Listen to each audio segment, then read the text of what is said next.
বাংলাদেশের বর্তমান পরিস্থিতি নিয়ে জাতিসংঘ মহাসচিব কি বলছেন, আসুন জেনে নেওয়া যাক। জাতিসংঘ মহাসচিবের মুখপাত্র স্টিফেন ডুজারিক বলেছেন, বাংলাদেশের সাম্প্রতিক সহিংসতার সব ঘটনা স্বচ্ছ ও বিশ্বাসযোগ্যভাবে তদন্ত করা উচিত। এই সময় তিনি বাংলাদেশে যা ঘটছে সেই সব ব্যাপারে জাতিসংঘ অত্যন্ত স্পষ্টভাবে উদ্বেগ প্রকাশ করছে বলে জানান। বুধবার জাতিসংঘ মহাসচিবের মুখপাত্রের কার্যালয়ে নিয়মিত প্রেস ব্রিফিংয়ে এক সাংবাদিকের প্রশ্নে এই সব কথা বলেন ডুজারিক। প্রেস ব্রিফিংয়ে এক সাংবাদিক প্রশ্ন তোলেন, গত সোমবার বাংলাদেশের ব্যবসায়ী নেতাদের সাথে বিনিময় করেন প্রধানমন্ত্রী। সেখানে ব্যবসায়ী নেতারা প্রধানমন্ত্রীকে জানান, শিক্ষার্থীদের আন্দোলনের নামে পরিত্যক্ত রাজনৈতিক দল জামাত ইসলাম বাংলাদেশের গণতান্ত্রিক সরকারকে উৎখাতের চেষ্টা করেছিল। এ বিষয়ে জাতিসংঘ মহাসচিবের কোনো পর্যবেক্ষণ আছে কিনা?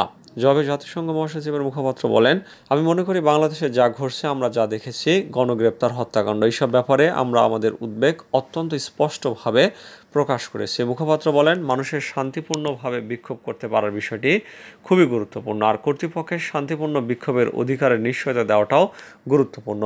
এটি এমন একটি অধিকার যা আন্তর্জাতিক মানবাধিকার চুক্তিতে নিহিত রয়েছে। ডুজারিক বলেন, সহিংসতার সব ঘটনা একটি স্বচ্ছ এবং বিশ্বাসযোগ্য পদ্ধতিতে তদন্ত করা উচিত। দায়ীদের জবাবদিহির আওতায় আনা দরকার, তবে সংলাপের জন্য উপযোগী পরিবেশ তৈরি করতে হবে। মহাসচিবের মুখপাত্র বলেন, তারা সম্প্রতি বিশ্বের বিভিন্ন অংশে বিভিন্ন দেশে বিক্ষোভ দেখেছেন, যেখানে তরুণেরা বিশ্বের অবস্থা, নিজেদের ভবিষ্যৎ, বিভিন্ন প্রতিষ্ঠানের সংবেদনশীলতা নিয়ে হতাশা প্রকাশ করেছেন। তবে যে বিষয়টি গুরুত্বপূর্ণ তা হলো, বিক্ষোভ যেখানেই হোক না কেন, গ্রেপ্তার ভয় ছাড়াই, আহত বা আরও খারাপ পরিস্থিতির ভয় ছাড়াই মানুষকে শান্তিপূর্ণ বিক্ষোভ করার অনুমতি দেওয়া উচিত।